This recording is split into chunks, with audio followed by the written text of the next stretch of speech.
Jeudi 22 septembre 2022, Mbote, Peboyi Malam na basango olokota ya lingala ya Canal Kin Télévision oyo ebengami ngonga ebeti sima ya mwatango nde bokolanda mola ya basango. Tofunga basango na politique pour nakoloba ete président ya République démocratique du Congo Félix Antoine Tshisekedi Tshilombo na Paul Kagame président ya Rwanda bakutana kibongo na New York mokolo ya mercredi 21 septembre 2022 na médiation ya Emmanuel Macron président français wapi les trois chefs d'état bakani ko s'impliquer pour na ko retirer na lombango ba M23 na ba localité nyonso oyo bakanga uta bazongela bitumba na ba force loyaliste ya République démocratique du Congo bokangonga ndenge betami. I request protocol to escort His Excellency. Sima mokonzi mboka ya République démocratique du Congo Félix Antoine Tshisekedi Tshilombo ko dénoncer na 77e session ordinaire ya Assemblée générale des Nations Unies agression oyo Rwanda ezali ko sala na République démocratique du Congo na kozalaka tango nyonso sima ya ba groupe terroriste M23 pe Paul Kagame ya Rwanda koloba ete na même tribune kofundaka bikolo mususu ezali solution te. Solution ezali nde na crise ya est kolo Congo démocratique esengeli koluka volonté politique pour na s'attaquer na cause profonde ya instabilité na République démocratique du Congo. Nde mokolo ya mercredi 21 septembre 2022 président français Emmanuel Macron asololaki mesa moko na ba président mibale oyo totangi kombo Félix Antoine Tshisekedi Tshilombo ya République démocratique du Congo na Paul Kagame ya Rwanda na New York. Les trois chefs d'État ba makaki ba préoccupation na bango na maimatali ba violence oyo esalemaka uta décennie na est ya République démocratique du Congo pe kotala ndenge nini ba kozwa ba résolution oyo ekomema kimia na population face ya agression ya ba groupes armés pe terroristes na région. Babeta qui s'était pour la réunir ba condition na dialogue moko franc pour la relance ya coopération entre bikolonio somi balé ko ba bongo RDC pe Rwanda na kolandaka processus oyo ebanda uta Rwanda wapi bandimaki ko agir na koluka ko retirer na lombango ba M23 na ba localité nyonso oyo bazali ko occuper uta bazongela bitumba na ba force loyaliste ko Congo démocratique esengeli ko iba ete na bokutani oyo Félix Antoine Tshisekedi Tshilombo na Paul Kagame ba pesana kimbote ya maboko te. Selon l'observateur ebele, signe oyo etalisaki vraiment détermination oyo chef de l'État congolais azali nango ya kosala makambo sans complaisance surtout si maloba oyo abimisaki na tribune ya Nations Unies pour na Rwanda. Ngonga ebeti. Tokoba na matali politique pour nakoloba ete Félix Antoine Tshisekedi Tshilombo président ya République démocratique du Congo na tribune ya 77e session ordinaire ya Nations Unies na New York atalisaki na mokili mobimba ete mai oyo République démocratique du Congo riko sala comme pays solution na likambo ya changement climatique oyo ezali kotungisa mokili mobimba. Piris Pembele azali kobetsa ngonga na ntina na yango. Il est important de relever que la République démocratique du Congo compte parmi les principaux producteurs de minerais stratégiques essentiels à la transition énergétique et à la décarbonisation le cobalt, le lithium, le nickel ainsi que le manganèse. Mon pays s'est fixé comme objectif de produire proprement les 10 minerais à cette fin. C'est dans cette perspective que la République de Zambie et la République démocratique du Congo ont signé le 29 avril de cette année un accord relatif à la mise en place d'une chaîne de valeur dans le secteur de batteries électriques et des énergies propres. La République démocratique du Congo se présente comme un atout à la réalisation de l'agenda 2063 de l'Union africaine à travers la mise en œuvre du projet Grand Inga, lequel pourrait également s'avérer bénéfique pour une partie de l'Europe et du Moyen-Orient. Monsieur le Président, je saisis cette opportunité pour apporter de la lumière sur le volet environnemental de l'appel d'offres lancé le 28 juillet dernier par mon pays pour l'exploration de ces 27 blocs pétroliers et 3 blocs gaziers, appel qui semble faire inutilement polémique sur la place publique internationale. À ce sujet, il convient de rappeler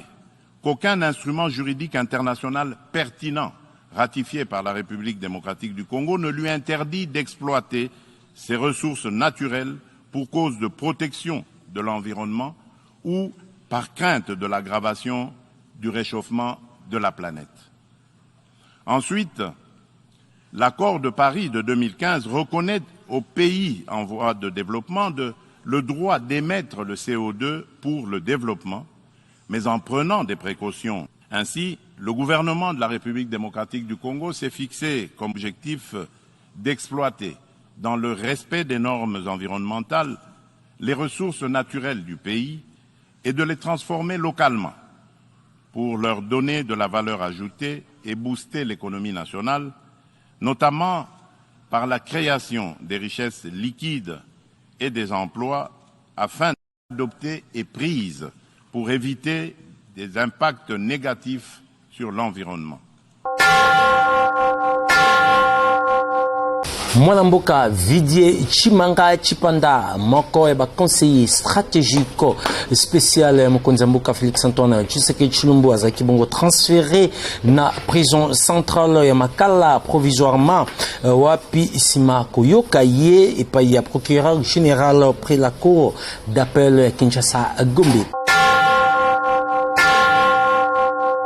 Patrick Kongolo, royal cofondateur et parti politique Aigle du Congo pour le développement ACD Namukuse azalimo ko betsangonga ko lansama na discours ya tata mokonzi kolo Félix Antoine Tshisekedi Tshilombo na Nations Unies peli susu dossier ya Vidie Chimanga Chipanda azalimo na micro ya Patrick Lusala.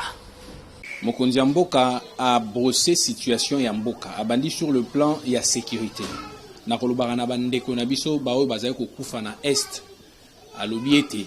Rwanda souvent alobaka ke soki atakaka Congo eza mpona ba FDLR mais Rwanda atikala kolakisa ta 1 mètre ya territoire ne oyo ba FDLR bazwa te oyo ba Congolais bakota te bitumba na ya ba FDLR mais Congo kaka nde ekufelaka bato baza konyokoma Rwanda na Congo basangana po ete likambo wana esila ba FDLR bazonga donc ba FDLR baza na Congo te soutien Congo ezali te ala kisi yango na ba terme moko oyo ezali vraiment approprié na cadre wana eloko ya mibale mokonzi Mboka alobi ezaki Rwanda kolanda bongo nde kita ya mboka na biso sur le plan économique mokonzi Mboka alobi ete mais bino boza kolela pona réussir ndenge akati ba gaz mais biso to na gaz projet ya Inga mokonzi Mboka alobeli ban kita ya mboka na biso oyo alobi pe projet oyo bazana entre Congo na Zambie pona kobanda ko produire ba batterie électrique à sengi ba partenaire ba ya na koloba ke mokonzi Mboka simba ki ba point nyonso alobi sur le plan ya changement climatique bazali ko condamner pona nini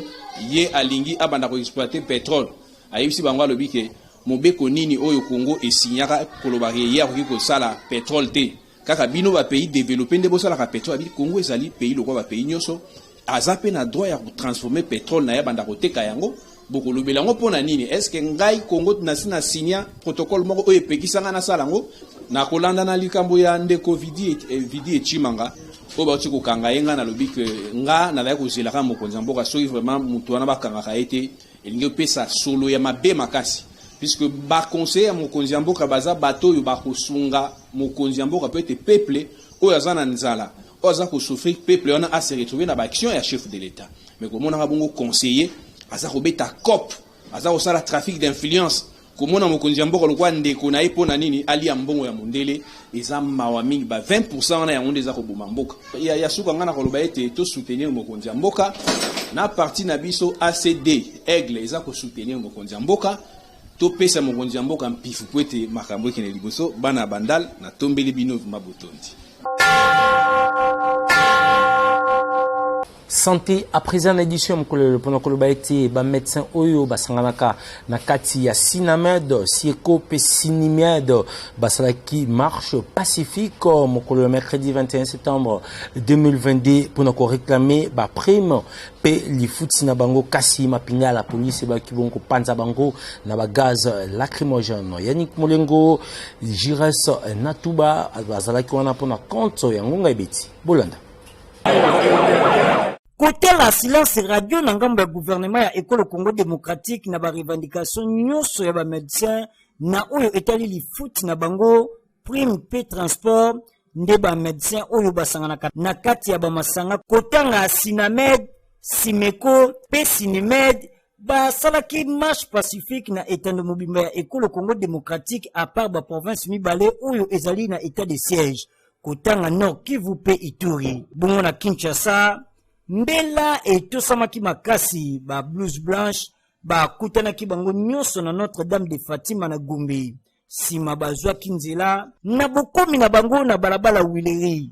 kokamwa mapinga ya la police eyaki kopanza bango na bagazi lacrymogène kubeta pe kubotola ba telefone esalaki pasi makasi kotala comportement ya mapinga ya la police nzokande manifestation ezali droit constitutionnel na esika ya kobeta esengelaki ko encadrer bango kasi boye ezali kitoko te botala ndenge lekaki.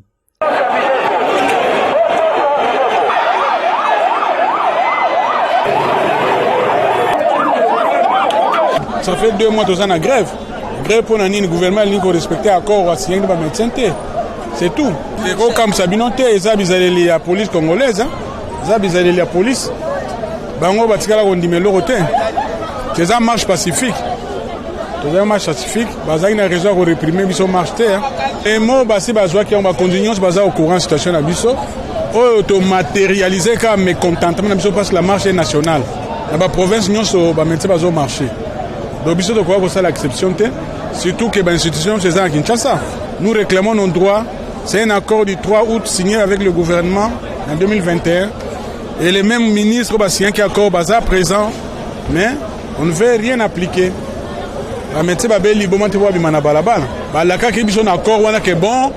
tozu ba revendication na bino en compte, tous de la budget 2022, on va exécuter. To comme 2022, tous l'exécution budget silence. To commis ba audience silence radio. Finalement to lobby non, à cet lieu nous pensons que il faut utiliser ba armes à la disposition na biso pour qu'on se fasse entendre. Nkonga ebeti.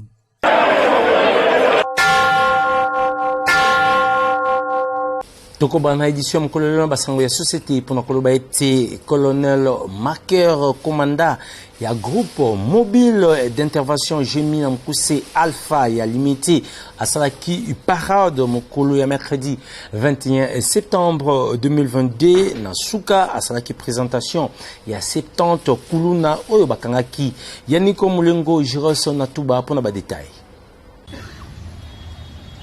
Nabokambami na ye moko commandant ya groupe mobile d'intervention Gémi Alpha ya limité colonel Maker nde parade moko esalemaki mokolo ya mercredi 21 septembre 2022 liboso ya ba élément ya la police colonel Maker abandaki ko restituer bango na nyonso oyo balobelaki na commissaire provincial ya la police général Silvano Kasongo na suka ya parade nde colonel Maker a présentaki plus de 70 kuluna oyo bakangaki na commune ya limité ba oyo batiaki bango elembo ya kwa na mutu bango nde bautaki koboma elima moko ya FRDC na Kawele na Kingabwa na commune ya limité boyo kangunga bato bakende kopesa ba suggestion ba dénoncer. On n'a pas besoin de personne, mais le mal il faut le dénoncer. Lorsque le mal est couvert par la population, c'est la population qui est victime. Dans la lokola oyo ya elombe mobali azo papa machette nanani na nzela po policier azo pekisa do lingate oyoki ba voice wana ndenge bato bazoro ba pemeni. Les membres de famille interdisent à leurs frères de ne pas faire ça, mais ils continuent et rasuma ça si bazo regretter to pekisa kio. Mais c'est connu dans les quartiers ndenge ni mutu moko akolonga 1000 personnes na balabala mobimba. Il y a aussi moyen que la population se dise non, nous nous sécurisons. Bah dénoncer, basali oyo bakosala mpo asala lisusu buzoba wana te. Ngonga ibeti. Tokoba basango ya société pona koloba ete population ya commune ya limité mingi penza ya Kingabwa bazali bongo komitungisa makasi na likambo etali stade municipal Etienne Tshisekedi mingi penza batu bayebaka yango terrain waya oyo wapi ezali bango kotongama na ba fonds propre ya mwana mboka Jean-Marc Kabundo kasi misala esila te kino lelo bamoni bongo inauguration yango euti bongo kosalema ezali bongo kopesa bango pasi. Fiston Mandondo azalaki wana pona compte ya Ngonga Beti. Likambo ya stade municipal ya waya ezali kubalola bana ya Kingabwa mutu pamba te sima ya arrestation ya mwana mboka Jean-Marc Kabundo oyo afinansaki misala ya botungi stade yango ba travaux ekatanaki alors que etikalaki nango kaka misala ya mike kasi bakamwe komona ete bakambi ya ville koya bongo kosala inauguration pe sima kosundola yango wana bazali kosenga ete bakoka bongo kosilisa ba travaux pamba te kotonga sa kosilisa ezali bongo kobebisa boyoka bango ndenge babeti ngonga pona ba norme biso to bandozelela ngo na Kingabwa to bandozela terrain efungwa manzela no tout d'abord nyonso ma etondaka na ebite bakonzi na biso mokonzi ya sport bakonzi ya mboka na ebite et puis eza na kombo bapesa ngo basurnomme ngo kombo ya papa Etienne Tshisekedi alors terrain falaki batu nyonso to bayo otala ngo bamona ngo na ba norme o esengeli ta mususu na ba norme oyo lelo boye RDC oyamba bapaya basentraîner ta mususu terrain o jamais gatongi na kati ya Kingabwa oyo commune limité baya pe ko participer na entraînement na bango mais toujours comme lelo ko jamais Kabunda sali et ça chantier ba chantier nécessité c'est la présidence jamais Kabunda no bien terrain mais tout moni match au mobete na kati ya terrain o terrain no kirango o boye te calamité ba match ba no bote ba match ba no beta mais kolo eloko oya bandaki eloko ba esengaka yende ano kirango Teresa la kifo basisa ba misala na liboswawa mwa propriété kota mabanga ebwakama bacha mwa emplacement propre pour ba mituka tango bando yokota pona ba match ezala un peu propre mais to kamwe teresilité neti bekranje ya esila kite ba ampoule musuna kati ezaki opela te yango papa ndo landela ngo po ba changer mais nyonso ezaki prête te pour nosala ba poto ba tsaki te to kamwe match ebetami samedi ebetami dimanche ebetami na pokwa si bakulune bundami bon elekele biso koma chef de l'état kozala ke busala kitoko boy eloko abwe basasi na Kingabwa na mabele na biso sepeli mais esilité to mona bo ouverture donc epesi siko esengo nango Ngonga Ebeti.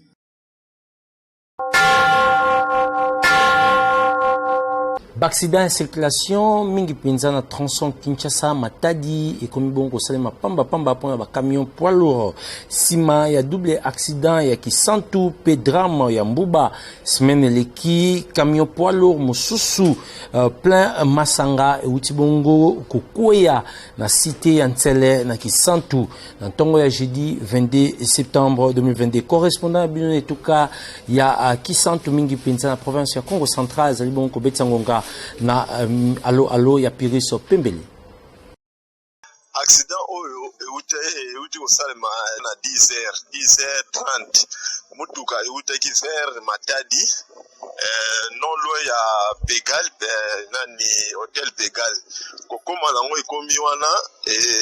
ekotaki na terrasse tant ekoti na terrasse chauffeur abwaki conteneur tant abwaki conteneur masanga nyonso to ezalaki na kati wana nyonso to epanzanaki le temps siko bata cité sele oyo nyonso bahabitant ya cité sele baza nzinga wana bayaki babandi kopie mutuka na ndenge moko ya kosakana te basanga bakaze nyonso to presque bayibaki le temps siko babengi colonel Alain a délégué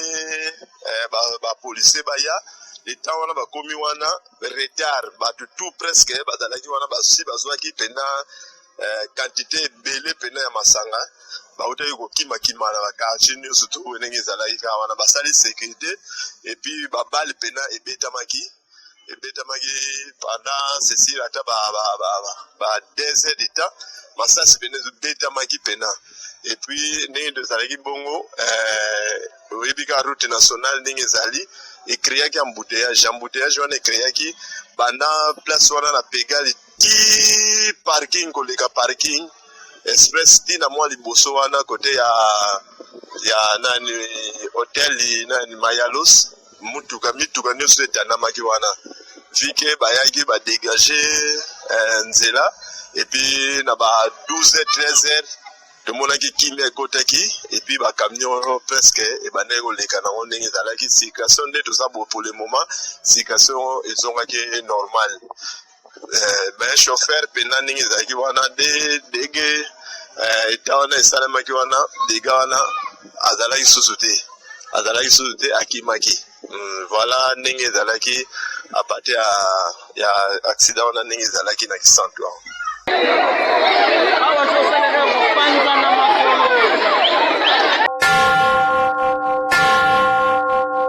Tokoba édition Kolelo pour la communauté Fondation Jean-Louis Lofete et Saki du Centre dans le village Kinchini na commune ya Maluku pour la Kabola Mabele mingi pinza na ba membre fidèle Fondation Oyo wapi ba kusala yango bilanga kasi esengeli bosimba ete 50 hectares nde Kabola Maki nyonso wana na bokasi ya président national na bango mwana mboka Jean-Louis Lofete. Judex Makengo azaki kuna pona konto ya ngabeti bulanda tango ya kolaka esi esila na Fondation Jean-Louis Lofete tango ya mosala nde banda yango emonanaki solo na bolingo nyonso mokolo ya mercredi 21 septembre 2022 pona bayebandimela vision ya mwana mosala ya population Jean-Louis Lofete président national ya Fogelo na yango ba membre fidèle ya Fondation Oyo bakutanaki na veni India numéro 30 na commune ya Kalamu esika ezoma siège national na bango pona kozwa bis oyo tiamaki na disposition na bango sima ya prière moko ya mukusende bazwaki direction ya village Kichini na commune ya Maluku mingi penza na plateau de Bateke wapi Fogelo esomba 50 hectares ya mabele pe ekabolaki yango gratuitement sans condition na ba membre na bango nyonso pona kosala bilanga na bokomi na bango sur place Jean-Louis Lofete apesaki ba instruction ferme azwaki tango na ye ko expliquer tina ya projet oyo pamba te Fogelo ezali kosunga ba imboka na auto prise en charge awa ba bénéficiaire ba kosala bilanga ya masangu ya manyoko pe biloko mususu boyoka bango na esengo ndenge babetsaki ngonga na banda kokanisa na kozwa mabele wapi na kozwa mbongo wapi pona sala buru me lelo pese ye kokokisama yango naza ya kosepela pona yebi ke makambo ayo kozala kitoko tokobimisa biloko ebele biso tobika na mabele nde elesa biso ezoboko ya biso ezoboko ya bana biso lokola papa alakisi biso esika ya bien na sepeli makasi ya motuya ezali ete Fogelo etie agronome moko disponible oyo kosunga basali nyonso ya bilanga na ba conseil ya ndenge na ndenge Jean-Louis Lofete yepe azangaki te kobetsa ngonga awa tokomi déjà na phase ya exécution donc toyena bandeko ba mama pour ko permettre na bango moto na moto ayeba kopona place oyo ya moni ezali nécessaire na encadrement ya bagronome oyo tozali na bango pour permettre bango ya kolona déjà awa tozali na mwa retard moke pour saison ebandaki déjà yango toye na bango bamona mpona kobanda misala na bango nyonso oyo esalemi nsima ya séance de travail Jean-Louis Lofete azalaka nango mikolo eleki na bapartenaire na ye international pe national kasi mpona kosukisa journée oyo bazongaki mbala moko na siège na bango na India na commune ya Kalamu na ngambo ya Matonge mpona kosalisa adhésion ya bamembre mosusu ya sika oyo bazali kolanda Jean-Louis Lofete na nsima pe kondimela vision na ye ngonga ebeti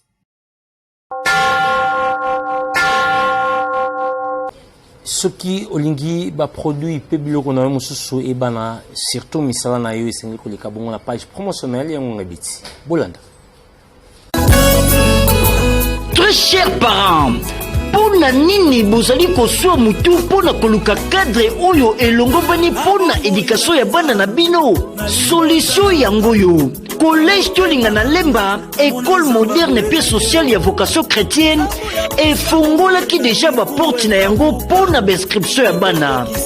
primaire secondaire général pe humanité na ba option lokola littéraire biochimie pédagogie générale mécanique générale électricité générale commercial pe gestion pe lisusu coupe couture collège tolinga na lemba était en disposition ya belève d'infrastructure scolaire ya malamu oyo ezali correspondre na standard international balakisi hautement qualifié pe expérimenté côté pratique souci ezalaka soki mokete collège tolinga na lemba ezali na salle de promotion pour na assurer conférence débat bacours en commun pe activité culturelle pour na mbula oyo na collège tolinga na surprise ezali ya bon samaritain député national pe ancien élève ya collège tolinga na eli ya circonscription électorale ya Moamba honorable député Mbao Sukisa akosunga baboti na kofutela bana 50% ya frais scolaire buyu kangonga bapapa bamama bandeko collège tolinga na azopesa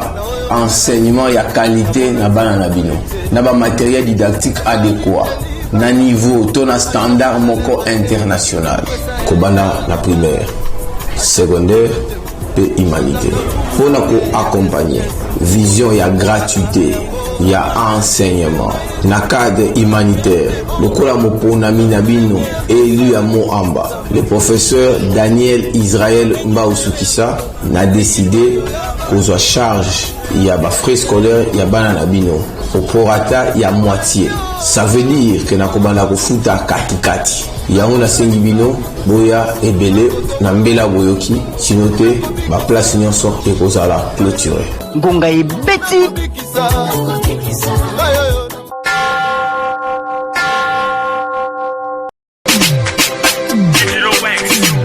formation ya bana na bino ezali ko dépendre na école nini bozali kotangisa ye papa mama oyo vandi na chango pe zinga yo moto zali na souci ya avenir ya mwana na yo école moderne yango oyo complexe scolaire Gauger esika wapi ITP Gauger pe ezwami na quartier 12 avenue Laïque référence Soficom na boulevard Lumumba na Njili bâtiment ya kitoko oyo ezali ko remplir ba condition nyonso pona bana na bino batanga malamu la cour to pe espace ya monene pona récréation ba professeur qualifié pe programme ya solo reconnu na état congolais nyonso oyo ko banda maternelle pe primaire 7e 8e na humanité wapi ba option organisée ezali ebele choix na yo kaka papa okoki kokuta commercial pe gestion biologie chimie latin philo électricité industrielle mécanique générale électronique industrielle construction coupe et couture hôtellerie nutrition yo kaka nde okoponela mwana na yo eloko oyo ye alingi kosala boyoka ngonga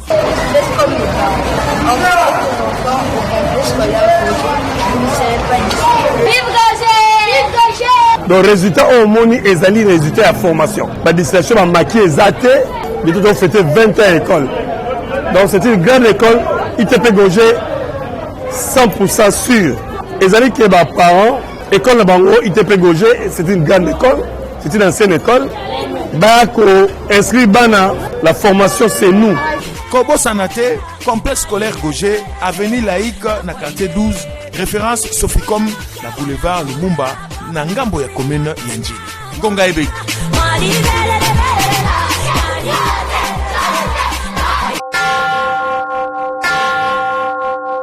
Ce qui bosepela ki bopesa merci na el professeur Sardou Dimboaza ki bongo sima caméra merci peli susu na Tedi Angbana elongo na Christian Makutu wasima ki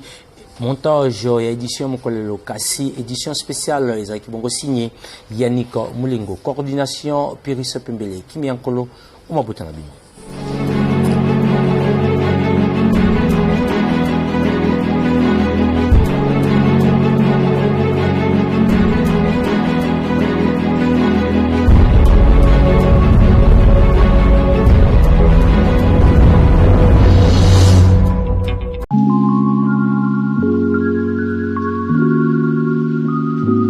famille Dungia, famille Alenge et famille Beyanga, bazali na mawa koyebisa na communauté ya Sud Ubangi en général, pe ya Gemena en particulier, na baninga pe bayebani, liwa ya mama tante pe sœur na bango beyanga Ize Marie Charlotte oyo akufaki na Kinshasa mokolo ya mardi 13 septembre 2022 nsima ya bokono. Programme ya matanga ezali boye. Mokolo ya jeudi 22 septembre 2022 veille mortuaire ekosalema na salle polyvalente M Elisao oyo ezali bongo na 10e rue Limité, quartier industriel na Petit Boulevard numéro 333. Pe mokolo ya vendredi 23 septembre 2022 nde nzoto ya Moei ekobima na morgue ya hôpital ya cinquantenaire wapi ebombami pona bokundami na nécropole ya Ntsele Bambo. Bain de consolation ekosalema kaka na salle polyvalente M Elisao na Limité. Tika ete molimo ya nkondo epima na kimia.